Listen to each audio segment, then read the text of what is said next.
Dios es muy bueno con nosotros, maravilloso, y estamos en esta encomienda de predicar todo el consejo de Dios, porque creemos que el Señor ha exaltado su nombre y su palabra por sobre todas las cosas, que la suma de sus palabras es verdad, que su palabra permanece para siempre, estamos santificados en ella, ¿verdad? Creemos que solamente hay dos opciones, o es la autoridad del hombre junto con su falsa religión, sus falsas ideologías, su corrupta política, ciencia, artes, educación, manipuladas por la mentira satánica y la naturaleza caída, o es la autoridad divina, la autoridad de Dios, infalible, incambiable, nuestro sustentador, contenida toda esta voluntad en estos 66 libros. Y cuando una iglesia, cuando una nación, cuando una familia le da la espalda a la palabra de Dios, queda a merced del su perverso corazón. Por eso es que nosotros queremos hacer este esfuerzo, mis hermanos, de siempre predicar la palabra, ser fieles a la Escritura hasta que el Señor llegue, y la enseñamos verso por verso, porque cuando tú la escuchas, cuando la entiendes, cuando la crees, la guardas, cuando la pones por obra, definitivamente es cuando recibes su poderosa transformación. Te santifica, te liberta, te transforma, te llena de esperanza. Ella es nuestra máxima esperanza y nuestra máxima autoridad. Por eso hasta ahora ya hemos llegado al libro de Apocalipsis, mi hermano. Estamos verso por verso, capítulo a capítulo. Cuando terminemos de aquí vamos a ver si regresamos a uno de los evangelios que no hemos hecho. Solo hemos hecho Mateo, de ahí Hechos y todo el Nuevo Testamento hasta Apocalipsis. Pero bueno, este libro nos ha mostrado tantas cosas. Ha sido un libro abandonado. No fue un libro para ser incomprensible, sino que fue inspirado por Dios. Dios quiere que lo entendamos, ¿verdad? La carta magna de nuestra victoria, el libro de los desenlaces, escrita por Juan, el último de los apóstoles vivo en aquel tiempo, en un tiempo de mucha persecución para la iglesia. Él estaba en la isla de Patmos, en ese lugar tan horrible. El Señor en un domingo llega y le habla y le da ánimo, le llena de ánimo, porque por otro lado la iglesia estaba decayendo, ¿no? Y entonces en este libro el Señor le está mostrando a Juan, le muestra, fíjate, hace 2000 años le muestra cómo va a ser el fin de nuestros días, el fin de este mundo, el fin de la historia humana, y finalmente cómo será establecido el reino de Dios. Eso es un hecho, mi hermano, y esa es una promesa que Dios nos hace. ¿Y por qué? Porque Él es Dios, Él es el sustentador. Aunque el mundo le da la espalda, aunque el mundo le niega y dice que no existe y todas estas cosas, nosotros estaremos viendo esto con nuestros ojos. Aunque todo lo que está pasando, el mundo entero que no conoce la palabra no entiende por qué están pasando las cosas, dice la Biblia que nosotros entenderemos. Y más mientras nos sumergimos en la Escritura, nos damos cuenta que cada cosa que está sucediendo no ha salido, pero en absoluto, de la soberanía de Dios. Y estamos en un plan perfecto y el Señor está manejando todas las cosas. Pero algo hermoso que hemos aprendido aquí en Apocalipsis, mi hermano, es a conocer a nuestro Dios como Él es. Esa es una necesidad básica. El hombre se ha hecho sus dioses a su imagen y semejanza. Incluso dentro de la iglesia ha formado a ídolos, a dioses que no tienen que ver con el Dios de la Biblia, ¿verdad? Muchas veces, por un lado, un Dios castigador, inmutable, que no se mueve y que no perdona, ¿verdad? Que todo el tiempo está enojado. Por otro lado, un Jesús buena onda, que no se mete contigo, que te deja hacer lo que tú quieras, que solo le importa el amor. No prediquemos arrepentimiento, no prediquemos cosas que molesten a la gente, rasquémosles el oído para que estén felices y la iglesia esté llena. No, pero lo que hemos visto en Apocalipsis es que debemos ver al Dios eterno como Él se manifiesta a sí mismo, ¿verdad? Sí, un Dios lleno de amor, pero también fuego consumidor, un Dios santo, justo y puro, que de ninguna manera dará por inocente al culpable, un Dios lleno de misericordia y gracia, que de tal manera nos amó que entregó a su Hijo unigénito por nosotros. Y estamos viendo a este Dios, ¿verdad?, manifestado, este Jesucristo manifestado hacia nosotros. Y es muy importante. ¿Por qué? Porque sí viene el fin de la historia humana, porque sí viene el establecimiento del reino de los cielos, pero también viene el fin de la primera etapa de la iglesia. Este último tiempo, estos 2000 años, el Señor promete venir por nosotros, es lo que vemos en la Biblia. Viene a arrebatar su iglesia para con Él justo antes de que este último periodo comience. Así es de que el juicio comienza en casa y el Señor viene a buscar fruto de su iglesia, ¿verdad? El Señor viene, nos ha dado tantos privilegios. Me encanta siempre Efesios capítulo 1, dice que nos ha bendecido con toda bendición espiritual en los lugares celestiales en Cristo Jesús, ¿verdad? Y nos da una lista de bendiciones impresionantes. Por lo tanto, el Señor está esperando una respuesta a tanto privilegio. ¿verdad? Viene un tribunal, no un tribunal de condenación, es el tribunal de Cristo, ¿verdad? Donde habrá retribución, donde habrá recompensa. Viene precisamente este arrebatamiento, pero el Señor viene a raptar a su iglesia fiel, a su iglesia real, ¿no? Entonces es muy importante ver esto, cómo comienza en casa. Por eso Él comienza muy lógicamente dándole estos mensajes a la iglesia, ¿verdad? A su iglesia. Cada mensaje estamos viendo cómo el Señor está evaluando su iglesia, está caminando entre nosotros, ¿verdad? Con esos pies de bronce bruñido entre los candeleros de oro, quienes somos nosotros, ¿verdad? Está amonestando, está llamando al arrepentimiento, está dando palabras de aliento y consuelo, está dándonos promesas, ¿verdad? Tanto para el malvado no arrepentido y promesas indescriptibles para aquellos que salgan vencedores, ¿verdad? Y estamos viendo a Jesucristo manifestarse, presentándose en cada una de estas cartas de una manera impresionante, dándonos estas descripciones de sí mismo, de cómo es el Jesucristo glorificado, el Todopoderoso, ¿no? Y cada uno de esos mensajes, ¿cómo está terminando? Esto, el que tenga oídos para oír, escuche, ponga atención, porque vengo pronto. El Espíritu le está hablando a las iglesias, ¿no?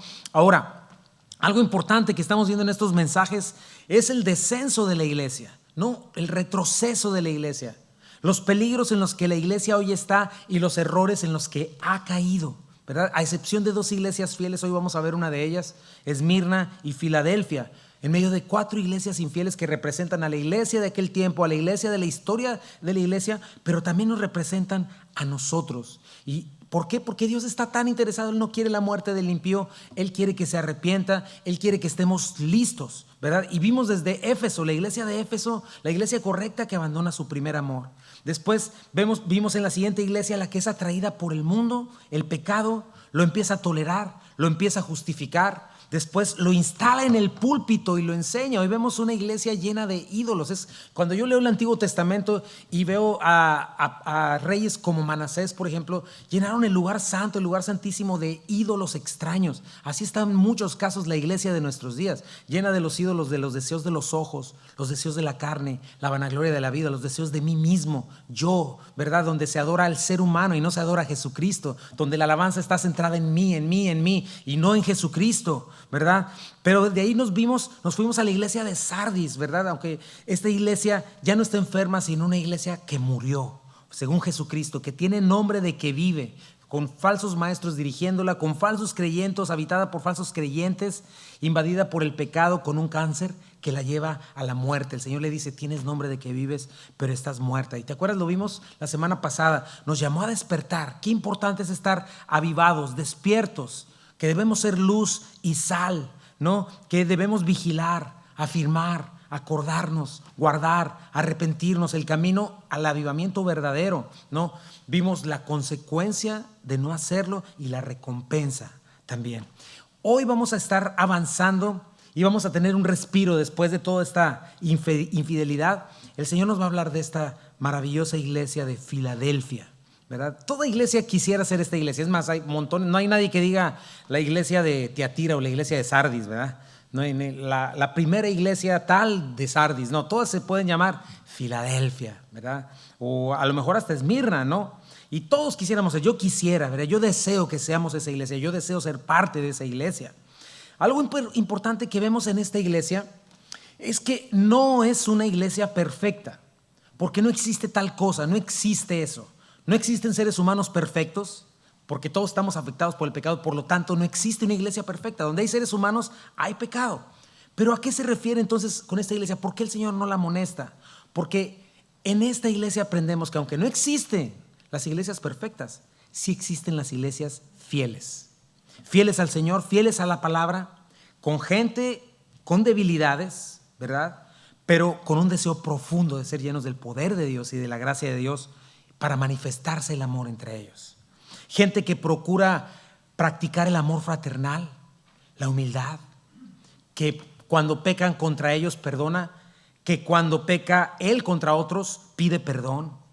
¿Por qué? Porque acuérdate de eso, mi hermano. Una iglesia no es el cielo. Que no te engañe Satanás. Que no digas, no, yo no voy a esa iglesia porque está llena de hipócritas. Porque sabe que esas son puras justificaciones. Donde hay pecadores hay pecado. ¿Ok? Solamente hay un lugar donde no va a haber injusticia y va a haber santidad perfecta. Ese es el cielo. La iglesia somos un grupo de gente redimida, rescatada por Jesucristo, por pura gracia.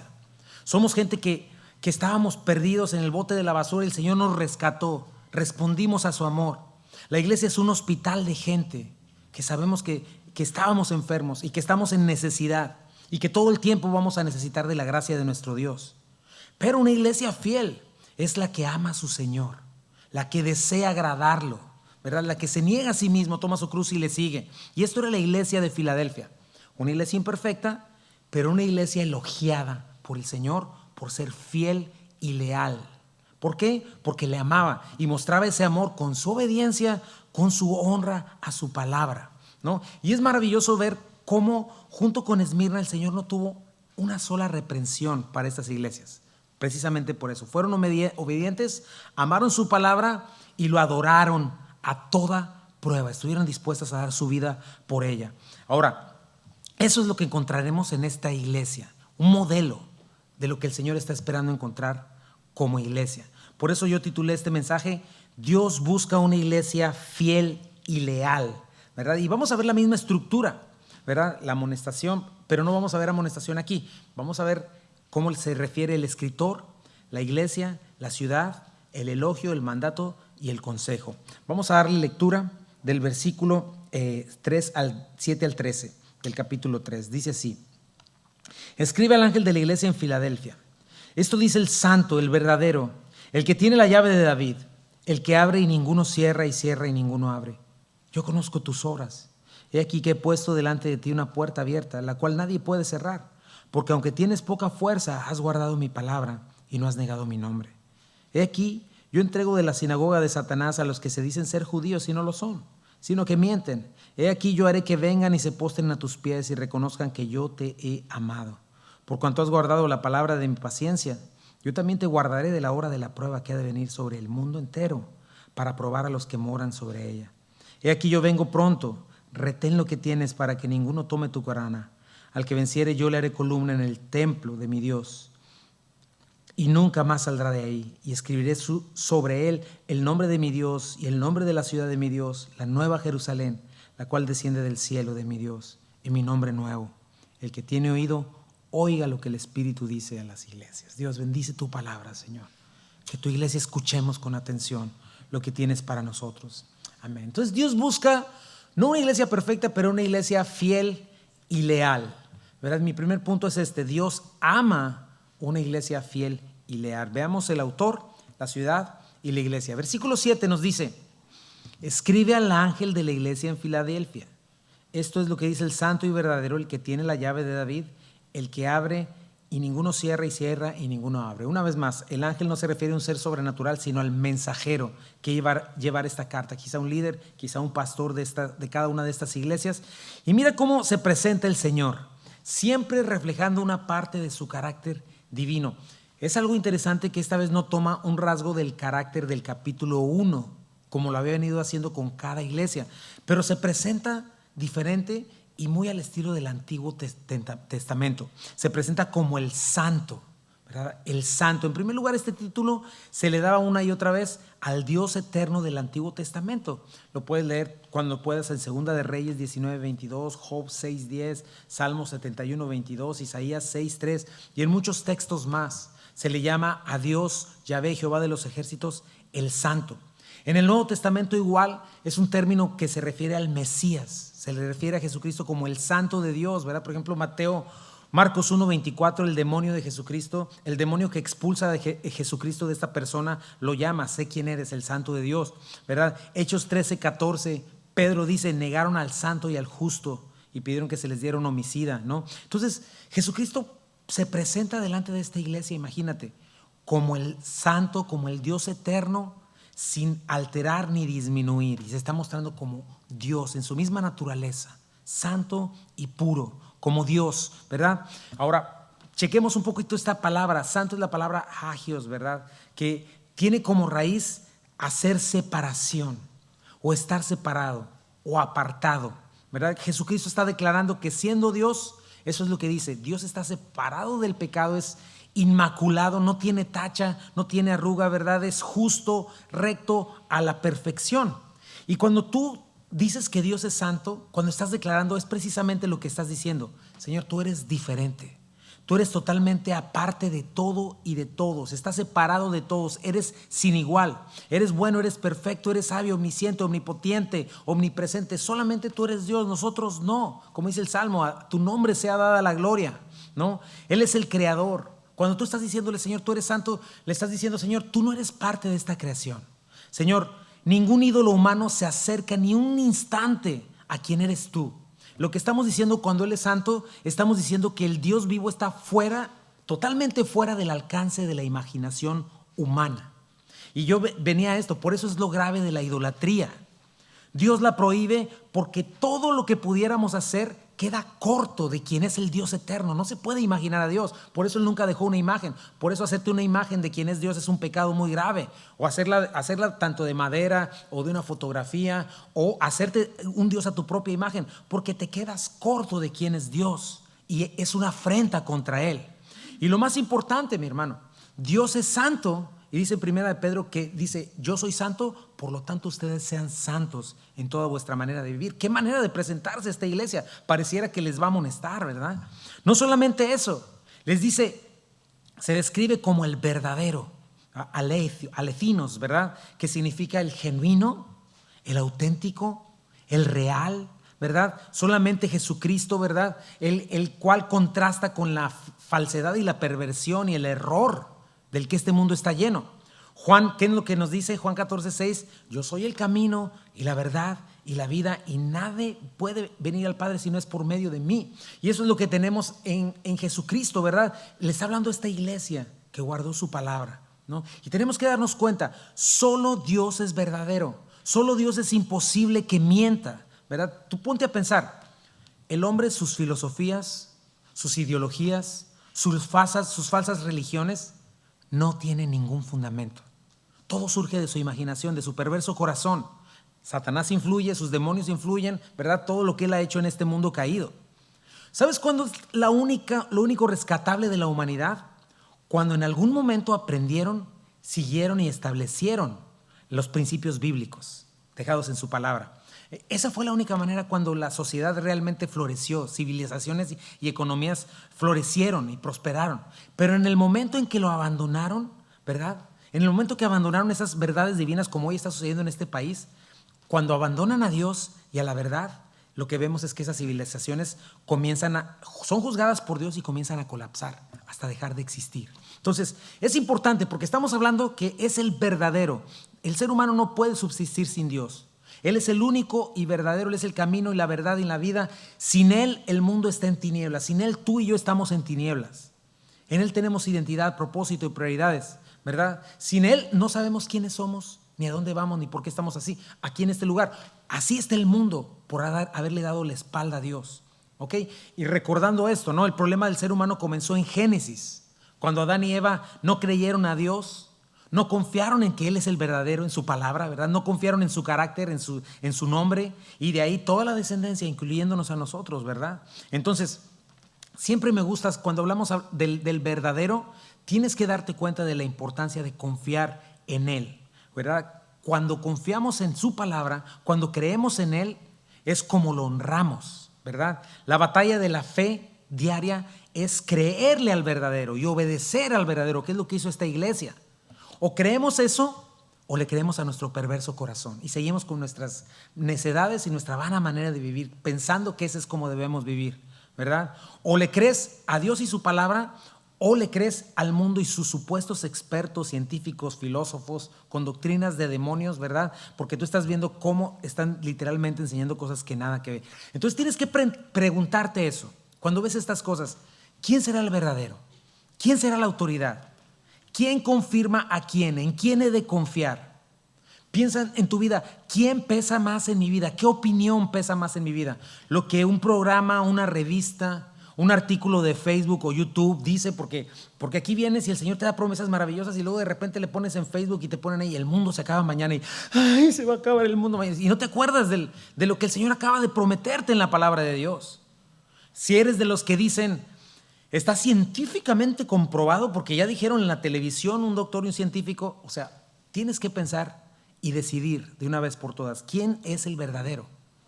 ¿El hombre o Dios? ¿Verdad? ¿Por qué? Porque de acuerdo con lo que creamos o a quién creamos o en quién confiemos, es a quién obedeceremos, es a quién honraremos, es el estilo de vida que vamos a vivir, ¿verdad? El hombre, el mundo y sus mentiras, su filosofía humanista, materialista, temporal, antidios, satánica, demoníaca, diseñada para rascarnos el oído y decirnos lo que queremos oír, o la verdad, el verdadero, el único que dice la verdad. Y no significa que no tomemos en cuenta, ¿verdad?, lo que se dice. No, lo que estoy diciendo es que necesitas aprender la verdad para poder discernir lo que es real y lo que no es, para poder poner un filtro de la verdad y decidir, no, eso no me suena, esto sí me suena, ok, esto sí, y estar conectado con el Señor.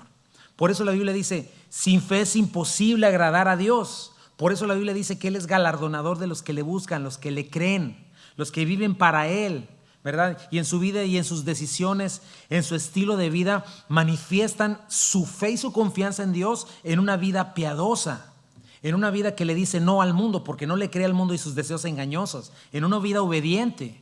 ¿Te das cuenta? Todo es cuestión de fe o de incredulidad. Con eso es con lo que o agradamos a Dios o lo desagradamos, con lo que lo honramos o lo deshonramos. Y esto es lo que estaba haciendo la iglesia de Filadelfia, una iglesia que decidió confiar en su Señor a toda costa.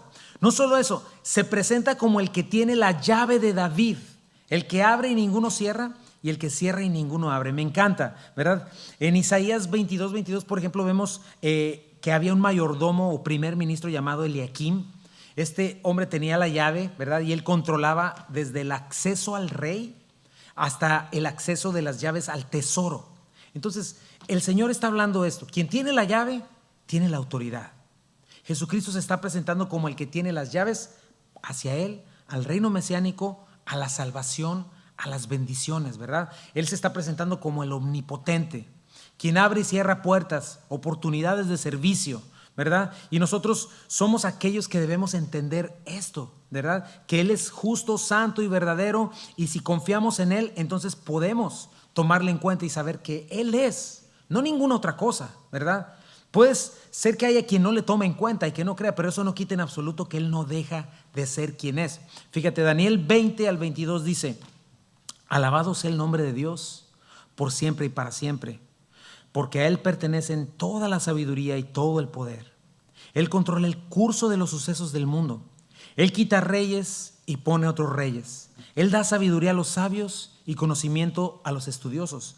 Él revela cosas profundas y misteriosas y conoce lo que se oculta en la oscuridad, aunque Él está rodeado de luz. Entonces este es un llamado de Él cuando se presenta, ¿verdad? Debemos conocerle, debemos confiar en Él, debemos creer que nosotros no somos Dios, que esa es una mentira. Debemos entender que nosotros no controlamos las buenas vibras, ni las atraemos hacia nosotros, ni las fuerzas positivas, ¿verdad? Cuando somos optimistas. Debemos entender que no son ídolos, supersticiones, adivinaciones o conjuros, ¿verdad? O ¿cómo se llaman estas fórmulas de decir palabras para que me caiga la bendición? Nada que ver. O gurús o galletas chinas. Nada de esas cosas son las que nos traen fortuna. Solo hay un Dios, y ese Dios es el que controla cada suceso de nuestras vidas y del mundo entero. Y es a Él a quien debemos conocer y honrar, y al que debemos obedecer con temor y temblor, porque esa es la clave, ¿verdad? Porque Él tiene la llave de la vida, y en este caso la llave de David, el acceso al rey, a su reino. Y Él es el que decide si nos va a abrir o no cuando nosotros creemos en Él de esta manera. Por eso se presenta así, de una manera distinta, ¿verdad? No utiliza ninguna de estas descripciones que ya había dicho, sino que se está refiriendo a una iglesia fiel, que no ha negado su nombre, que ha guardado su palabra, y justamente así se manifiesta. Aquí estoy listo para abrirte la llave, Filadelfia. Aquí yo soy el santo y el verdadero, en quien tú has creído. Y es muy importante esto, ¿verdad? Una iglesia que santificó el nombre del Señor y perseveró, creyó en Dios, creyó a Dios, ¿verdad? Y sus obras manifestaron todo esto que te acabo de decir. Vivieron en medio de una generación perversa. Ahorita vamos a ver eso, ¿no? ¿Qué sabemos de esta iglesia? Bueno, solamente tenemos esta referencia en la Biblia, pero podemos pensar y creer que fue fundada igual durante el ministerio de Pablo en Éfeso. Otra cosa que se sabe es que esta iglesia permaneció por siglos. Esta iglesia fue conquistada por los musulmanes, no la iglesia, perdón, la ciudad fue conquistada por los musulmanes a mitad del siglo XIV, hasta ese momento. Pero imagínate, todo ese tiempo permaneció esta iglesia junto con la ciudad. Ahora, ¿qué sabemos también acerca de la ciudad? Pues que era la más joven de las 7 ciudades mencionadas. Se fundó después del 189 a.C., tomó su nombre por sus fundadores, ¿verdad? Parece que el rey Eumenes de Pérgamo amaba mucho a Atalo, su hermano Atalo II.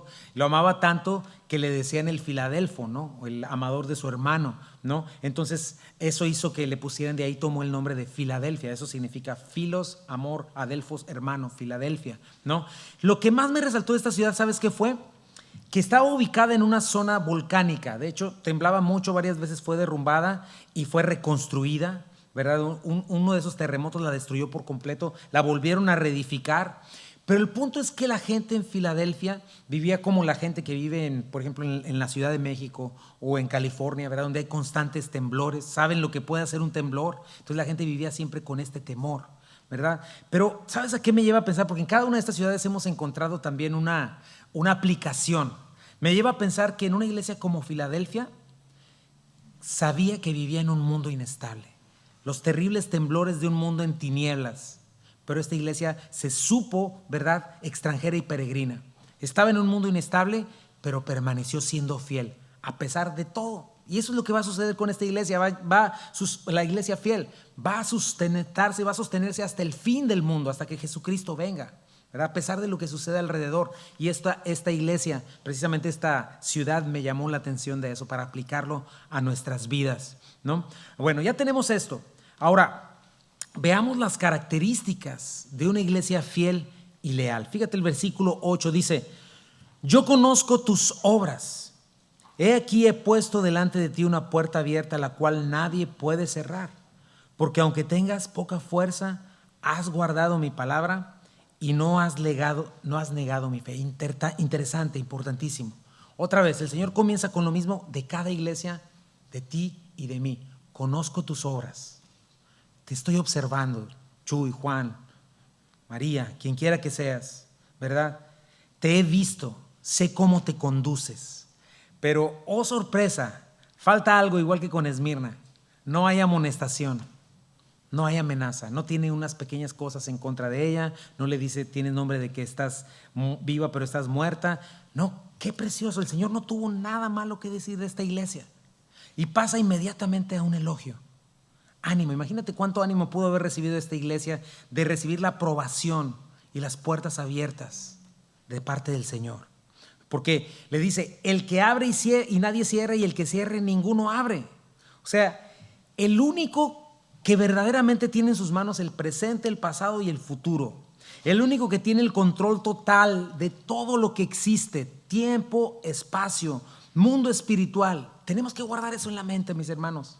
Saber que solamente Él es el que, si Él abre las puertas del reino y las bendiciones, nadie las va a cerrar. Y si Él las cierra, nadie las puede abrir. Y eso es algo maravilloso. Por eso debemos honrarle. Y Filadelfia tenía la luz verde para avanzar. La puerta de los cielos estaba abierta para ellas, ¿verdad? Estas puertas podemos tomarlas como una oportunidades de servicio, ¿verdad? Oportunidades de ser próspera y fructífera. ¿En qué sentido? Verían fruto en su esfuerzo, quizá de sus discipulados, de su evangelismo. Ellos verían el avance del reino de los cielos, ¿verdad? Como Pablo cuando vio una puerta grande y eficaz. Entonces, recordando la iglesia de Sardis, la cual hacía mucho, la iglesia de Éfeso hacía mucho, pero estaba fría. La iglesia de Sardis hacía mucho, tenía fama delante de los hombres, pero esas no eran puertas que Dios hubiera abierto, porque el Señor no la aprobaba. Iba tras sus propias puertas, iba en su propia prudencia. Ten cuidado de no ser ese creyente. No quieres estar ahí. No quieres estar o ir por donde Dios no va, porque al final va a ser tiempo y recursos desperdiciados si el Señor no va por delante. Por más bonito que te parezca, por más lógico que te parezca. Sardis estaba haciendo eso. Pero esta iglesia no. Esta iglesia iba detrás del Señor e iba a entrar a las puertas que el Señor estaba abriendo. ¿verdad? Debemos cuidarnos de andar en los caminos del Señor y no en nuestros propios caminos. Acuérdate de algo, mi hermano. Dios no hace ese tipo de trueques. Dios no bendice necedades o soberbias. Quizá te entregue a ellas, ¿verdad? Por ser necio y soberbio te entrega a eso, pero el resultado no va a ser el que esperas. Dios está comprometido con su palabra y su voluntad, y es lo que Él va a prosperar. Y es ahí donde debemos procurar caminar. Pero estaba yo escuchando a un pastor, no puedo juzgarle ni sé cómo está la situación, ¿verdad? Pero eso sucedió en África, ¿verdad? Pero que el pastor estuvo orando por una semana y ayunando para mostrarle a la gente cómo iba a caminar sobre el agua, imagínate. Entonces lo hizo, pero lo hizo en un lugar, en un río donde había cocodrilos, y terminó ahogado y comido por cocodrilos. Pues simple y sencillamente fue hacia un lugar donde el Señor no iba. El Señor no le estaba pidiendo esas cosas, ¿verdad? El Señor no pide ese tipo de cosas. Es importante estar instruidos en lo que es la voluntad de Dios. Otra cosa importante es que tenía las puertas abiertas. Número 2, era pequeña, pero el poder del Espíritu Santo reposaba sobre ella. Eso es lo que estamos viendo, ¿verdad? ¿Por qué? Tú te podrías preguntar, Señor, ¿por qué? ¿Cuál sería la manera en la que podría yo tener una vida bendecida o ser una iglesia bendecida como esta iglesia? En primer lugar, mira lo que le dice a la iglesia. Le dice, eres pequeña, pero tienes mi poder, ¿verdad? No le está dando una reprensión de decirle, tienes poca fuerza, tienes muy poquita fuerza. No. Si tú lo lees en el original, esto más tiene que ver como, no eres la gran iglesia como Éfeso, no tienes la fama de Sardis, eres pequeña, pero tienes mi poder, porque tienes mi aprobación sobre ti. Yo he abierto la puerta para ti, ¿ok? Entonces, eso es lo que el Señor no le está diciendo, ¿qué pasa contigo, hombre? No, eres pequeña, pero tienes mi poder y mi fuerza. Quizás seas pequeña en número, quizá estés conformada por gente pobre. En aquel tiempo muchos esclavos eran los que conformaban la iglesia, fueron los primeros que vinieron a Cristo, ¿verdad? Entonces a lo mejor eran la clase más baja de la sociedad de sus tiempos, quizá la gente más limitada en recursos, ¿verdad? Pero con una influencia poderosa en su ciudad. Sus miembros tenían una influencia, ¿verdad? En la iglesia, en el lugar donde estaban. No, dice el Señor, no escogió Dios lo estudiado, esto y lo otro, sino lo vil y lo menospreciado, ¿no? Y me recuerda 2 Corintios 12, 9 al 10, dice, y me ha dicho, bástate mi gracia, porque mi poder se perfecciona en la debilidad. Por tanto, de buena gana me gloriaré más en mis debilidades, más bien en mis debilidades, para que repose sobre mí el poder de Cristo. Por lo cual, por amor a Cristo, me gozo en las debilidades, en afrentas, en necesidades, en persecuciones, en angustias, porque cuando soy débil, entonces soy fuerte. Entonces, esto nos recuerda, el Señor escoge lo vil y lo menospreciado para que la gloria sea para Él.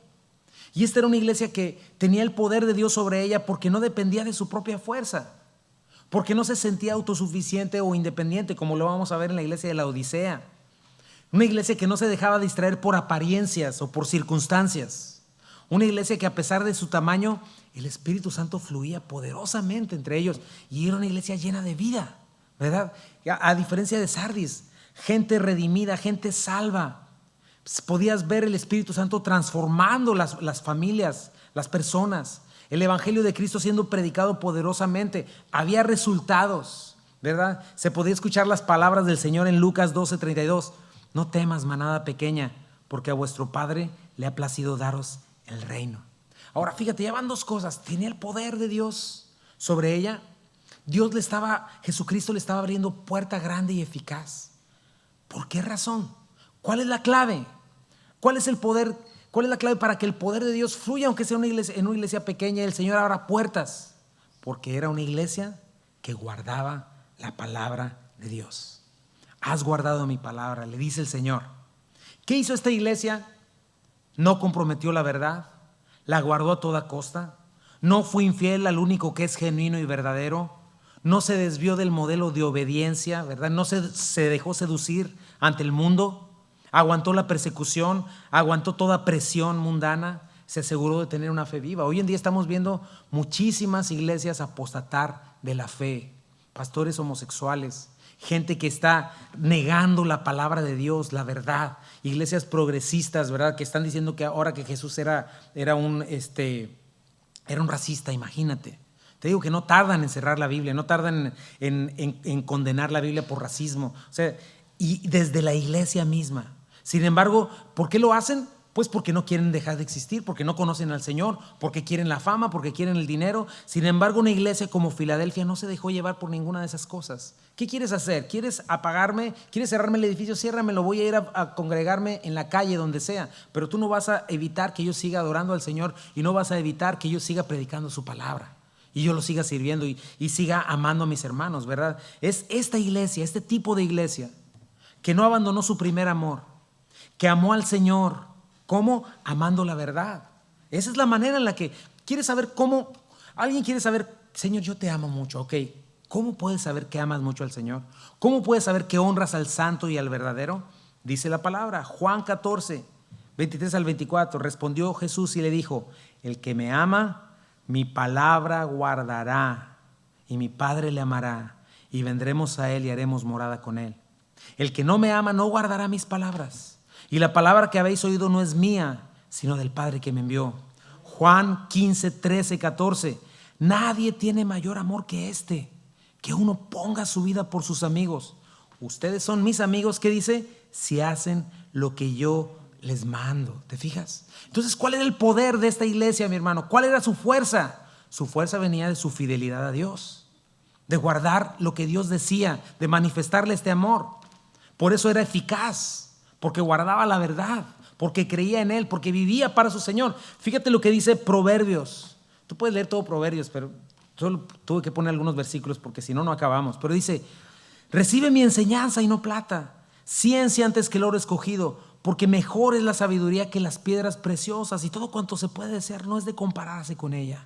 Yo la sabiduría habito con la cordura y hallo la ciencia de los consejos.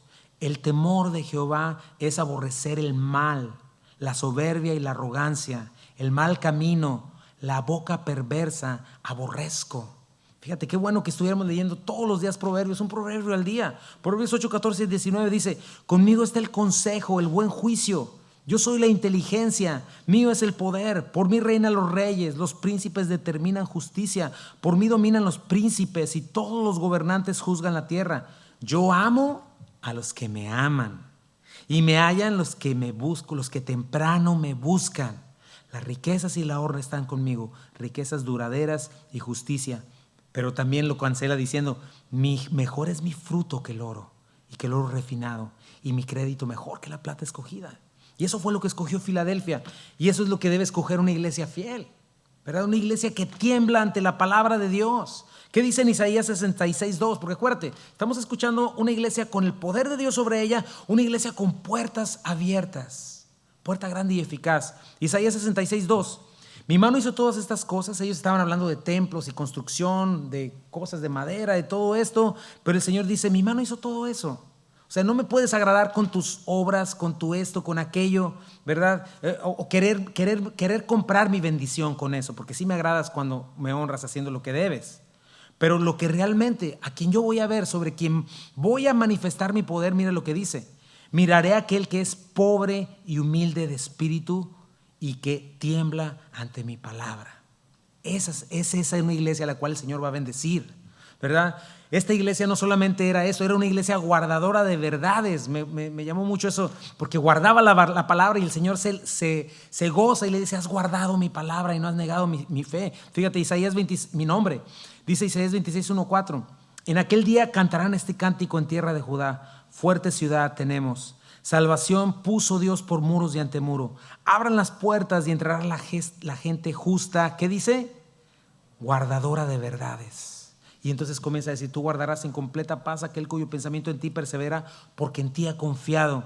Confiad en Jehová perpetuamente, porque en Jehová está el Señor. En Jehová el Señor está la fortaleza de los siglos. Entonces fue una iglesia que no se confió de fuerza humana, de programas humanos, sino en el Señor y en su palabra. Y eso requiere una fe verdadera, mi hermano. Requiere un amor genuino. Requiere negarse o no caer en la tentación de un beneficio personal, sino traerle solamente gloria a Dios. Tristemente no es suficiente para muchos, ¿verdad? Malos obreros y siervos infieles. Por eso dice el Jeremías: maldito el que el hombre, el que pone su confianza en seres humanos y pone carne por su brazo, ¿no? Me gustó mucho lo que dice Salmo 146, 3 al 6. No confíes en los príncipes, ni en el Hijo del Hombre, porque no hay en él salvación. Pues sale su aliento y vuelve a la tierra. En ese mismo día perecen sus pensamientos. Bienaventurado aquel cuyo ayudador es el Dios de Jacob, cuya esperanza está en Jehová, el cual hizo los cielos y la tierra. Qué precioso, mi hermano. Entonces, esta es la clave de la fuerza de esta iglesia. Así como Sansón, ¿verdad? Era su cabello por haberse, que simbolizaba este apartarse para Dios. Para esta iglesia era el que había guardado la palabra del Señor, el que no había negado su nombre. Y algo importante es esto, mi hermano. Dios no nos pide ser exitosos. Eso es de Él. En su soberanía lo guarda para quien Él quiere, ¿verdad? Pero Él sí nos pide algo muy importante. Él nos pide ser fieles. Nos pide ser leales a Él y a su palabra. Y fue lo que hizo que esta iglesia, Filadelfia, tuviera las puertas que vienen del cielo abiertas y el poder de Dios reposando sobre ella. Otra cosa que le dice es: no has negado mi nombre. O sea, conoció al santo, ¿verdad? El que acabamos de ver al principio.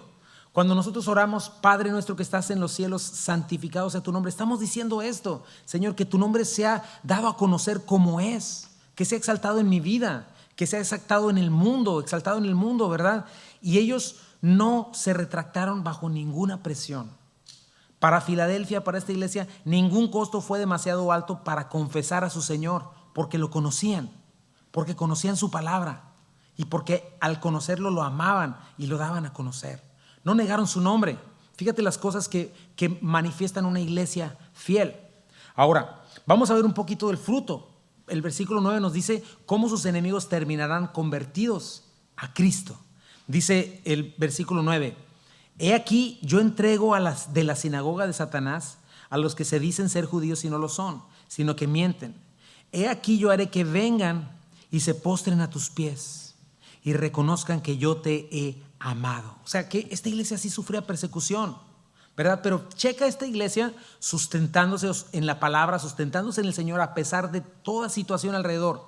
Porque como todas las demás iglesias sufrió, pero sin embargo estaba firme, ¿verdad? Estos judíos por mucho tiempo han perseguido a la iglesia ferozmente. No en estos tiempos, pero en aquellos tiempos sí, ¿verdad? Y nos damos cuenta cómo estos judíos de este tiempo pensaban que estaban sirviendo a Dios. De hecho, el Señor se los dijo: no van a pensar que están haciendo un favor a Dios si los matan a ustedes, ¿verdad? Pero se dice que incluso en ese lugar había una sinagoga que se llamaba Sinagoga de Dios. Pero el problema es que cuando rechazaron a Cristo, cuando no creyeron en su Mesías y en la palabra, cuando establecieron sus propios estándares, sus propias tradiciones, su propia religión, ya no estaban sirviendo a Dios. Y ya no eran una sinagoga de Dios, eran una sinagoga de Satanás y estaban sirviendo a Satanás aún sin saberlo. Estaban presumiendo tener la verdad, presumiendo ser el pueblo de Dios. Pero Jesucristo mismo estaba diciéndole: mienten, no me están sirviendo a mí. Racial, cultural, ceremonialmente eran judíos, pero no lo son en el espíritu, no delante de mí. Mira lo que Pablo escribió, dice Romanos 28, 2, 28 al 29. Lo exterior no hace a nadie judío, ni consiste la circuncisión en una señal en el cuerpo. El verdadero judío lo es interiormente, y la circuncisión es la del corazón, la que realiza el espíritu, no el mandamiento escrito. Al que es judío así, lo alaba Dios y no la gente. Y esto también es una buena aplicación. ¿Cuánta gente engañada por Satanás, cuántas falsas religiones están en esta situación? Creyéndose servidores de Dios, aborreciendo a Cristo, aborreciendo su verdad y finalmente siendo instrumentos de Satanás, ¿verdad? Pero me encanta la promesa maravillosa del Señor. Estas puertas abiertas en esto consisten. Estos judíos que te están persiguiendo, que te están criticando, van a reconocer que yo te he amado.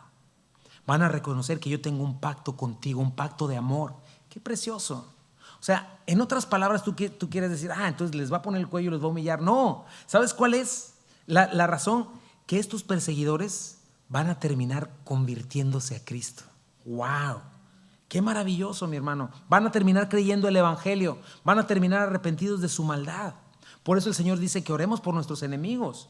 Por eso oramos por las iglesias que están siendo perseguidas, por los enemigos, por los que los están persiguiendo. Por eso oramos por cualquier perseguidor o injuriador de la iglesia. No solamente nos defendemos, ay, no nos quieren, no, sino oramos por su salvación. Por eso oramos aún por estos gobiernos malvados que aprueban el aborto y aprueban toda esta agenda LGBT. Por eso oramos para que haya una transformación, para que reconozcan que el Señor ha amado a su iglesia y que Dios es Dios. ¿Cómo?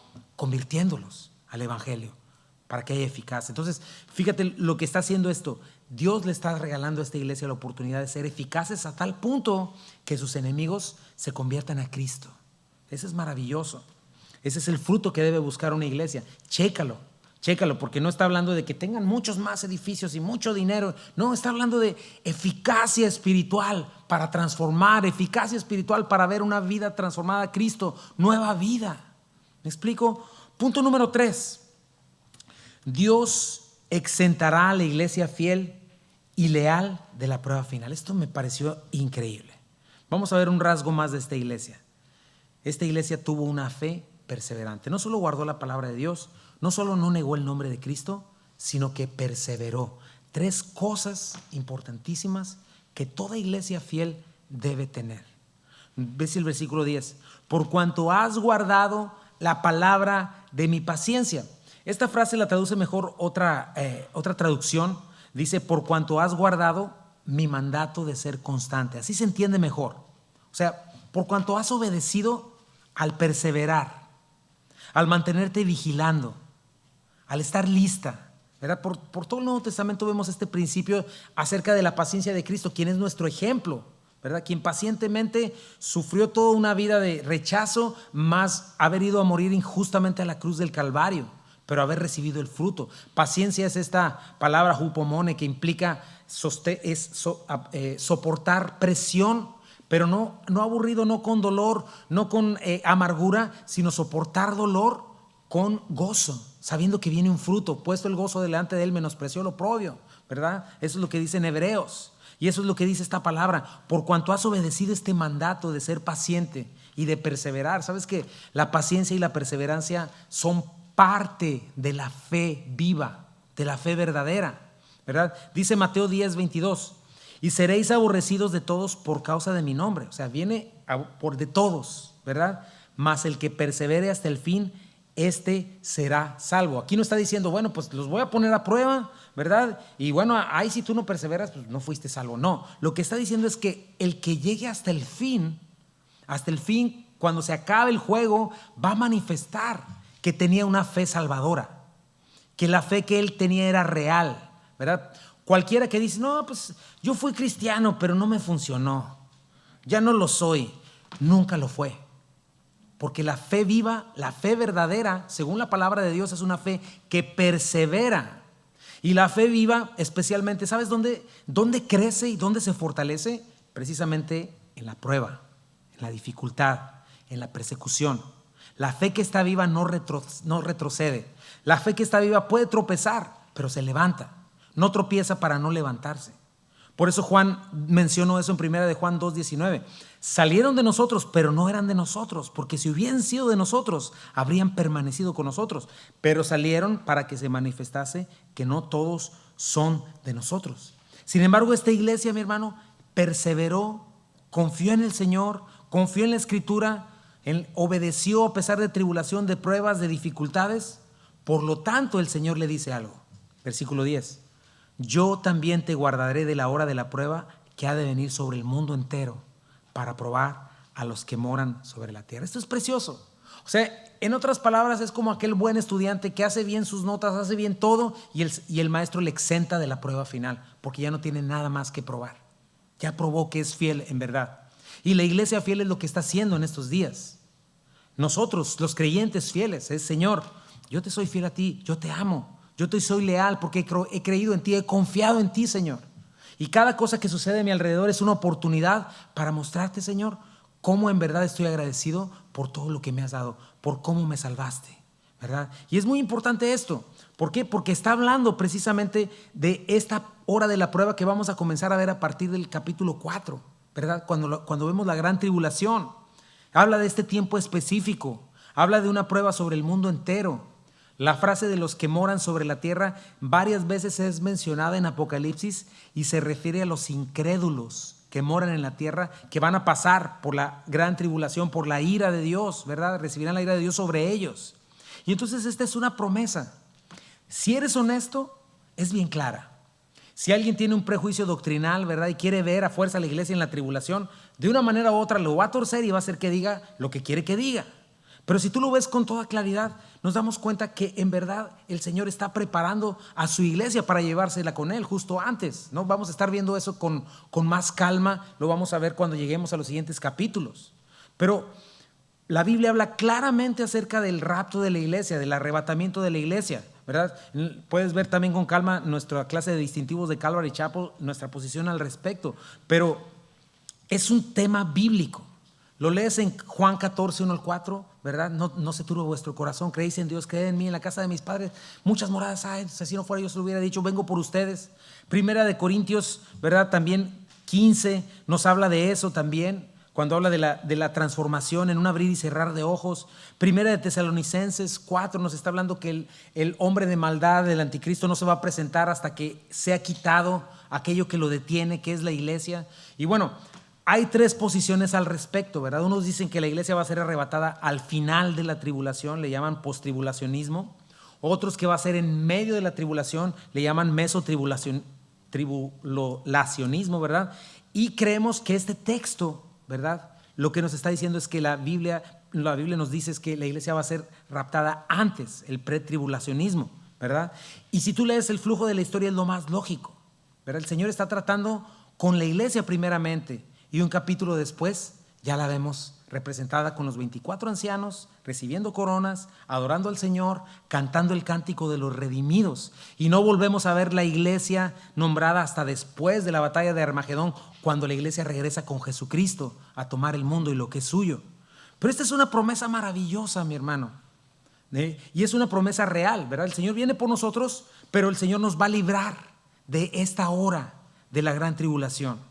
Hay un tiempo definido, un tiempo limitado, por eso dice una hora, ¿verdad? Y va a probar, o sea, va a dejar al descubierto a las personas como son realmente, porque ahorita todo el mundo se baña de pureza y de virtud, ¿verdad? Pero en ese momento va a salir lo que realmente hay en el corazón de los incrédulos y de los creyentes, ¿verdad? Que van a surgir en ese momento.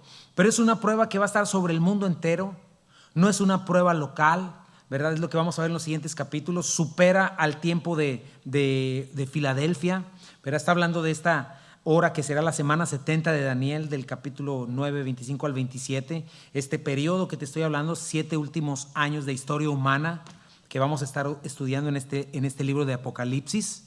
Pero el mundo va a ser probado, ¿verdad? Israel va a resurgir, como ya lo vemos resurgir ahora, pero finalmente en un tiempo va a creer en Jesucristo, va a evangelizar al mundo. Vamos a leer en Apocalipsis que un ángel también va a pregonar el evangelio al mundo. 2 testigos impresionantes también lo van a hacer, ¿verdad? Y habrá gente que se arrepentirá, gente que desafortunadamente no se arrepentirá, ¿verdad? Que se van a endurecer, van a recibir condenación eterna y va a caer sobre ellos todo el peso de la ira y el juicio de Dios. Pero es muy importante que el Señor está diciéndole a la iglesia y le está prometiendo a la iglesia fiel que yo te voy a librar de esa hora. Algo importante es que no está diciendo que yo te voy a preservar dentro de ese lugar, dentro de la tribulación, ¿verdad? Son 2 palabras importantes, tereo, ek. Tereo es la palabra conservar o preservar, ek significa de, fuera de, ¿verdad? Porque hay quienes dicen, no, pues es que lo que está diciendo ahí es que va a pasar por la gran tribulación, pero va a emerger de ahí. Pero, o sea, imagínate, ¿de qué nos va a preservar? Si los santos van a ser vencidos por el anticristo durante un tiempo, ¿verdad? En aquel tiempo los va a perseguir y los va a matar. O sea, ¿de qué nos preservaría? La iglesia, los creyentes en ese tiempo van a ser mártires, ¿verdad? Pero entonces, ¿de qué nos preservaría? Y otros dicen, no, es que te va a mantener salvo. No, un creyente sabe que jamás está en peligro de perder su salvación. Va a ser preservado hasta el final. Eso ya lo vimos. Entonces, te lo repito, el decir que no es para esta hora el ser salvos, el ser raptados por el Señor antes de la gran tribulación, se requiere torcer demasiado la Escritura para decir que la iglesia va a ser perseguida, ¿verdad? La interpretación lógica y natural, ¿verdad?, es que Filadelfia, la iglesia fiel, ya fue probada, ya probó ser fiel. y por lo tanto va a ser exentada del examen final. No va a tener que pasar por ahí porque ya le probó o ya probó lo que tenía que probar delante del Señor. Ya probó que su fe es fiel, es firme, es real. Ya tuvo suficiente toda esta vida para probarlo y demostrarlo. Lo que es más, cuando tú lees en todos estos textos de Juan 14, Primera de Tesalonicenses y Primera de Corintios, todos ellos tienen un tinte de gozo y esperanza, alegría. Ninguno de ellos tiene el terror, ¿verdad? Además, ¿cómo el Señor iba a golpear a su iglesia junto con el mundo entero? Por eso es importante, te pregunto, porque el Señor le ha estado hablando a estas 7 iglesias, mi hermano. A estas 7 iglesias, unas son fieles, pero otras no lo están siendo. Y el Señor se va a llevar a su iglesia fiel, la iglesia real. Pregúntate qué estás haciendo hoy. Si hoy tú no eres fiel al Señor, no creas que cuando suene la trompeta, como lo vemos en 1 Corintios 15 y en 1 Tesalonicenses 4, algo va a cambiar en tu corazón. O sea, toda tu vida fuiste infiel al Señor, toda tu vida ni te importó. Y ahí medio vas a la iglesia y todo, y piensas que cuando suene la trompeta, algo va a cambiar automáticamente en tu corazón. No. Si no amaste al Señor, si no amaste la verdad, si no lo honraste como debías hacerlo hecho, no lo vas a hacer en ese momento. Aparte lo vamos a estar viendo, ¿no? Como ahora, bueno, no me quiero adelantar, después lo vamos a ver, pero si no estás dispuesto o dispuesta a darlo todo por Cristo, a confesarlo a cualquier costo, en este momento, ¿por qué lo harías en el último momento? ¿Verdad? ¿Quieres exentar la prueba? Comienza a pasarla hoy. Comienza a manifestar de verdad que tienes una fe viva, si en verdad amas a Cristo, si en verdad has creído en Él. Ahora, fíjate, vamos a ver el mandato en esta frase hermosa. En primer lugar, él dice, yo te exentaré de esa hora final. Y ya vimos las cosas con las cuales una iglesia puede ser fiel, un creyente puede ser fiel. Vamos a ver el mandato. He aquí, yo vengo pronto, retén lo que tienes. O sea, le está diciendo, recuerda, para el Señor un día es como 1000 años y 1000 años como un día. O sea, para el Señor han pasado 2 días, está por regresar. Ahora, como ya lo vimos, para los infieles, el que el Señor venga y va a ser como un despertar cuando el ladrón entró, que viene a hacer daño, ¿verdad? Pero este vengo pronto para la iglesia fiel no es una advertencia de juicio temporal como las otras iglesias, sino un momento lleno de esperanza. Este vengo pronto es la promesa de que Cristo aparecerá para finalmente libertarnos, darnos la libertad final, glorificar nuestro cuerpo, libertad de este cuerpo de muerte, finalmente libertad de la presión de este mundo, no desaparecer, no dejar de existir, sino finalmente estar con el Señor por la eternidad, finalmente libres de la presión de Satanás y sus secuaces, ¿verdad? Y sabes que eso puede ocurrir en cualquier momento, no hay ninguna profecía por cumplirse para que la iglesia sea arrebatada, es solamente la paciencia del Señor. Pero este vengo pronto es algo que deseamos los creyentes. Amén, Señor, sí ven, eso es lo que termina Apocalipsis diciendo. Sí ven, Señor, ven pronto. Maranata, dice el Señor, amen su regreso, amen su venida, esténlo esperando, ¿verdad? Como siervos fieles, porque anhelamos verle cara a cara. ¿Alguien tiene ese anhelo en esta iglesia? Eso es lo que estamos deseando, mi hermano. No un gobierno que entre y medio arregle las cosas. No, ojalá que ya viniera el Señor, mi hermano.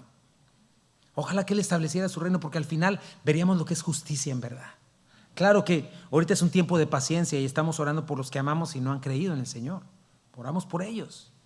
Pero da un mandato precioso, dice, retén lo que tienes. O sea, mantente fiel y leal hasta el final. Así como has hecho hasta hoy, Filadelfia, vas bien. Pero síguete manteniendo en ese lugar. En otras palabras, es nuestra responsabilidad, mi hermano, estar atentos, estar expectantes de su regreso, estar perseverando. Ya lo vimos, la fe genuina persevera hasta el final. Cuando la Biblia nos dice que somos protegidos por el Señor, ¿sabes qué incluye esta protección? Que nos ha dado una fe perseverante, una fe que no retrocede ante nada. Fíjate, puedo ver este equilibrio en Colosenses. Dice, pero ahora Él los reconcilió consigo mediante la muerte de Cristo en su cuerpo físico. Como resultado, los ha trasladado a su propia presencia y ahora ustedes son santos, libres de culpa y pueden presentarse delante de Él sin ninguna falta. Esto ya sucedió, posicionalmente ya sucedió. Pero, dice el versículo 23, deben seguir creyendo esa verdad y mantenerse firmes en ella.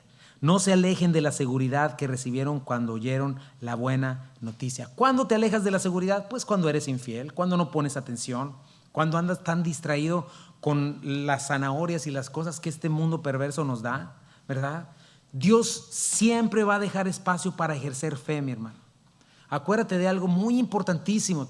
Lo hemos aprendido en esta iglesia claramente. La fe no es mera información. La fe no es un sentimiento emotivo.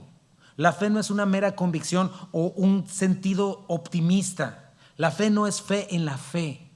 La fe es activa.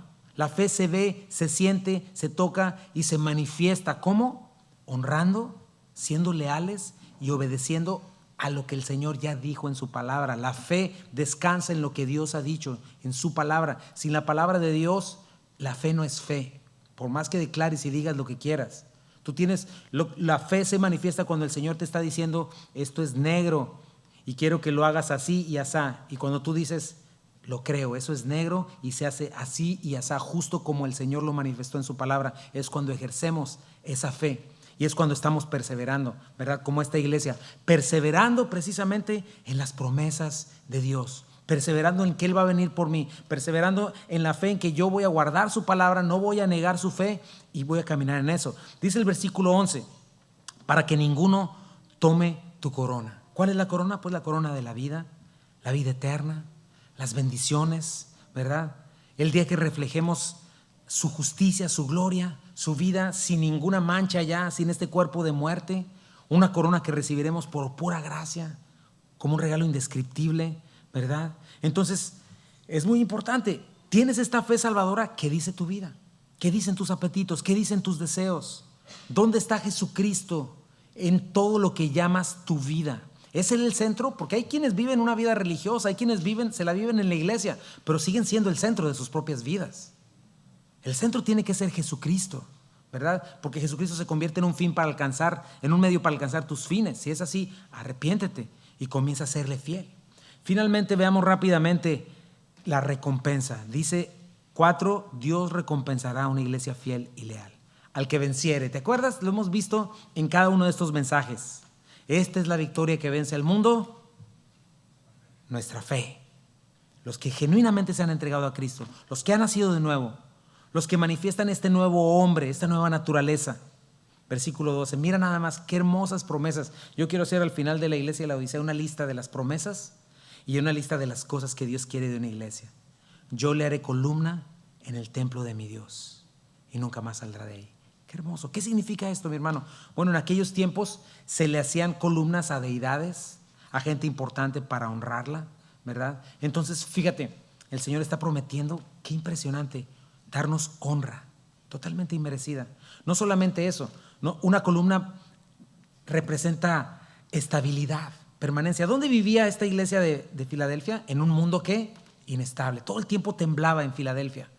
Pero el Señor nos promete estar en un lugar donde habrá permanencia y estabilidad, inamovilidad. Nosotros estaremos ahí y nadie nos sacará de ahí. Nadie nos podrá separar de su amor.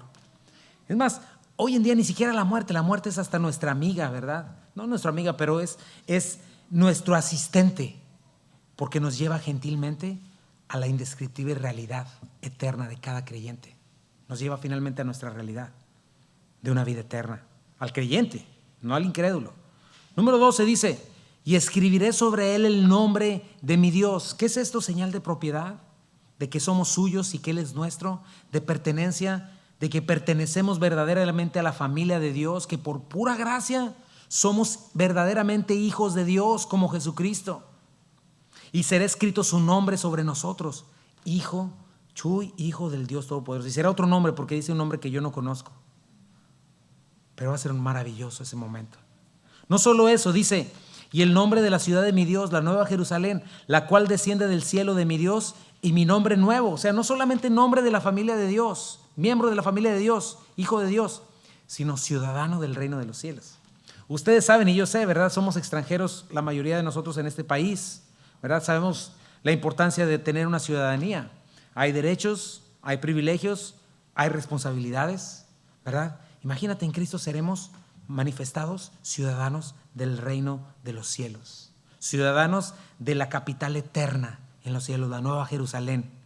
Tendremos libre entrada y salida. Tendremos una habitación eterna donde el Señor nos preparó morada. No me imagino, eso es impresionante, mi hermano. Y tienes que imaginarlo y tienes que agradecerlo.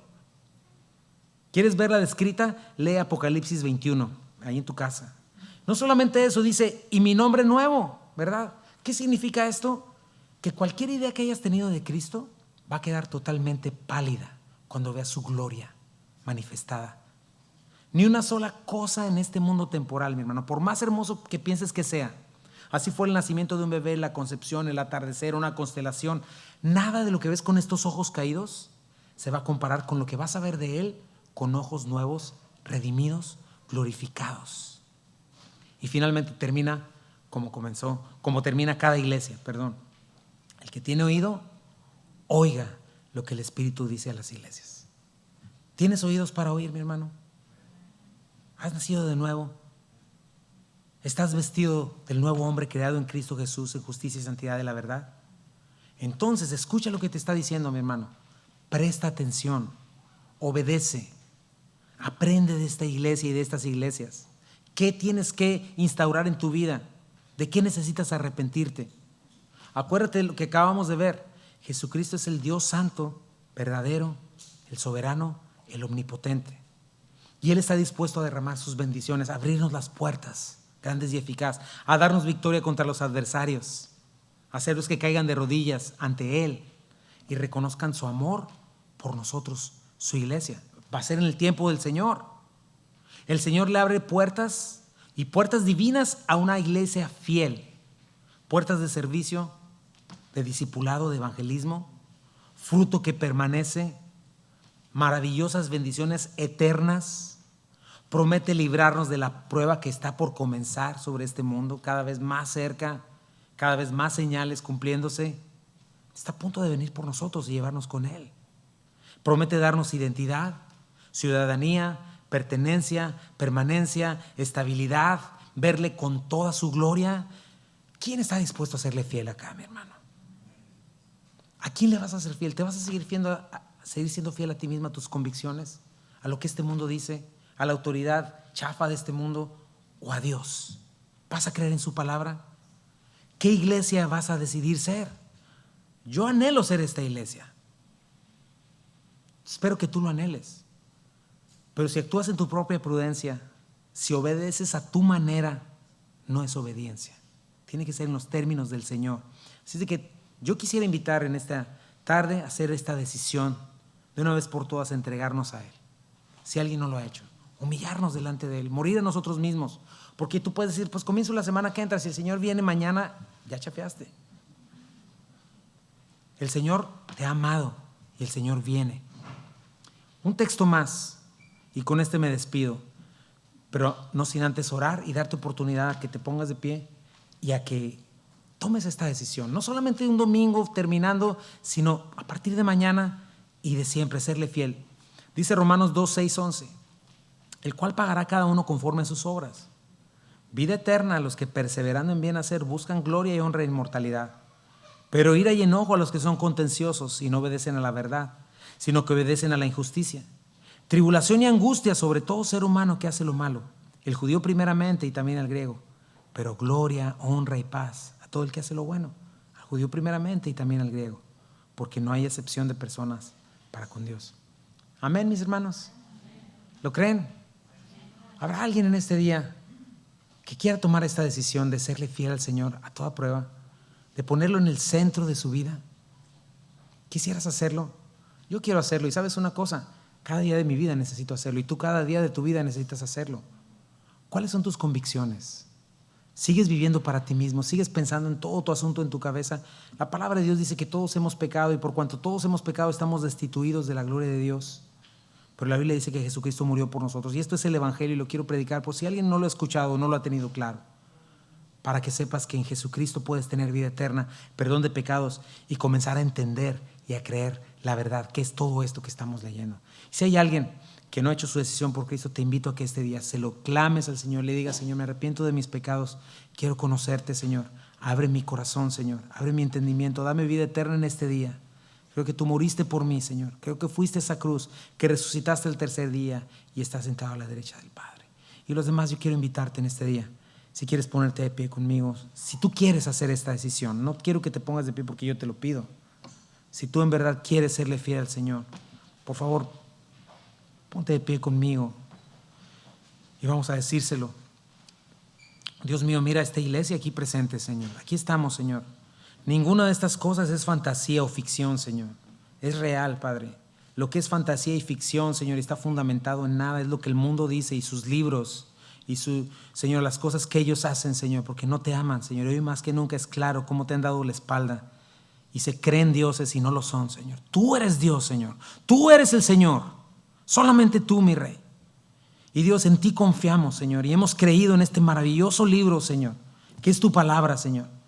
Hemos creído en tus promesas, Padre, y nos queremos entregar a ti en este día, Señor, y quisiéramos ser esta iglesia de Filadelfia. Queremos ser esta iglesia de Filadelfia, Señor, una iglesia fiel, Señor. Señor, no que te adora y que te ama por tradiciones, Señor, sino que lo hace de acuerdo a tu palabra, de acuerdo a lo que tú has dejado escrito, Padre mío.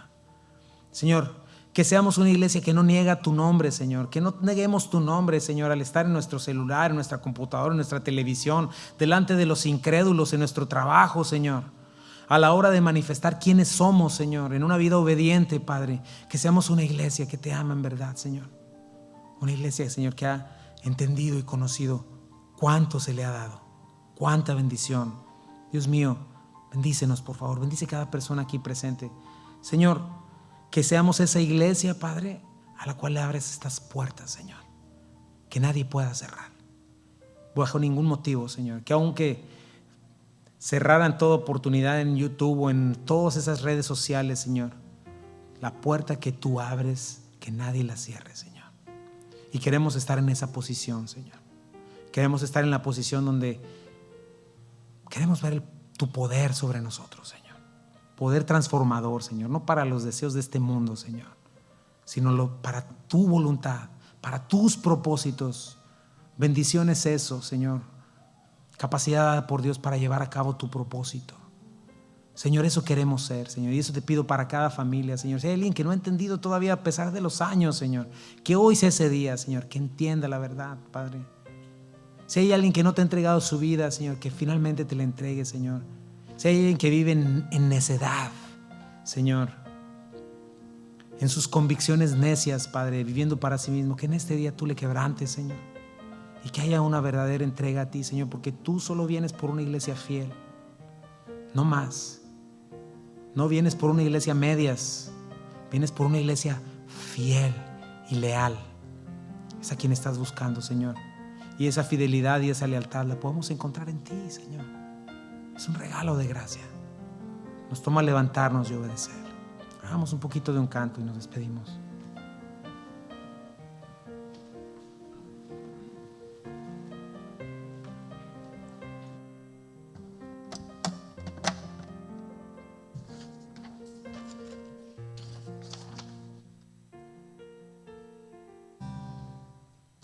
Me dice el Salvador, es poco tu poder, hijo débil hay en mí, todo cuanto has de hacer. Vamos a hacer el coro, dile, todo debo a Él.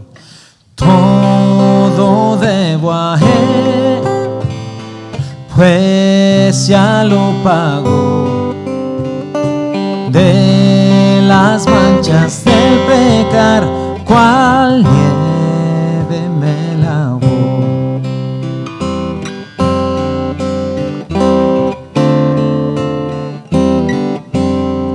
Señor, hallado Él, que solo tu poder a mi duro corazón es capaz de enternecer. Siguiente coro.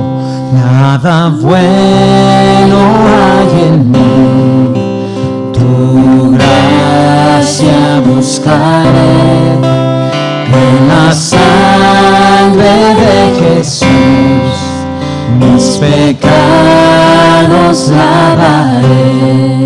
debo a Él. Todo debo a Él, pues ya lo pagó. De las manchas del pecar, cual nieve me lavó. Alaba. Alaba que el precio pagó, sobre la muerte Él venció.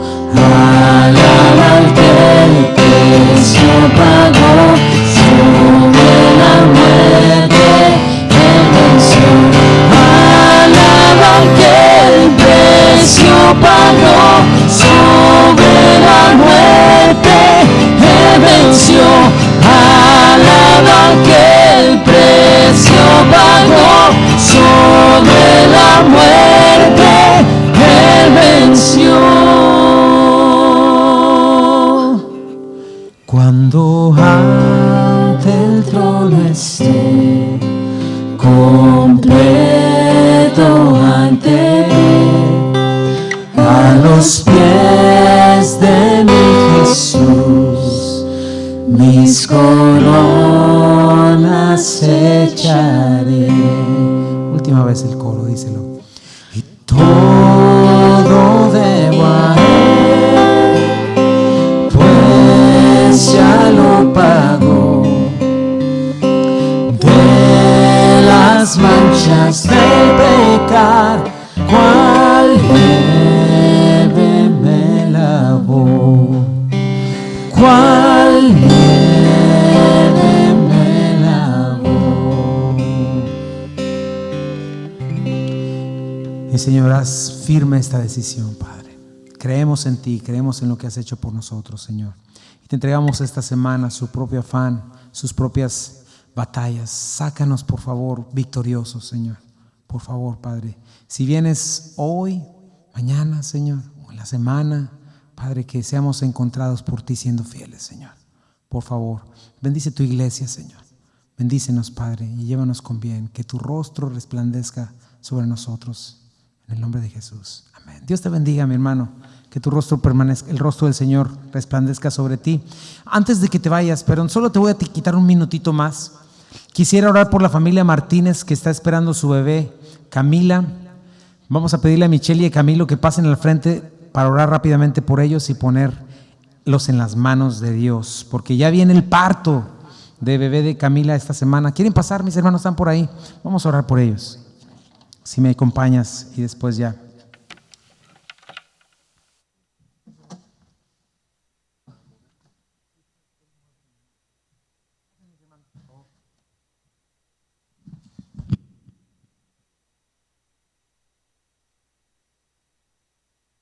¿Quieren ayudarme levantando su manita en señal de oración para con ellos? Vamos a orar por ellos. Dios, te doy gracias por esta familia porque has sido fiel. Señor, tú los has bendecido, Señor, has mostrado tu gracia sobre ellos, Dios. Señor, de muchas maneras, Padre. Te damos gracias por tenerlos aquí entre nosotros.